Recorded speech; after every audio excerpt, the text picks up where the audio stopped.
পাওয়া যায়। সাদা রঙের ট্যাগ থাকলে সেটা হলো ভিত্তি বীজ, এটা হলো সবচেয়ে ভালো বীজ থাকে। কৃষক নিজে করে তো, এখানে হলুদ রঙের ট্যাগ থাকে।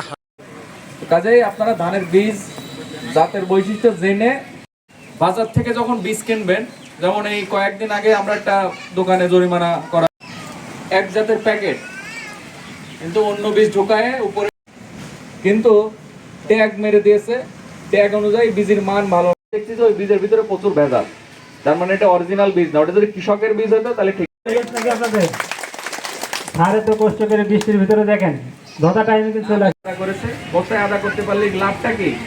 আদার দাম তো অনেক ছিল এক সময়, এখন জীবনকাল বেশি। আবার 51 নিচু জমিতে, এই যে 51 আবার একটু এরকম যদি লেখা থাকে এই বীজ ভেজাল বীজ, প্যাকেট দেখে কিনবেন। এটা তখন কিনা কিনবেন, তাহলে প্রতারিত হবেন না।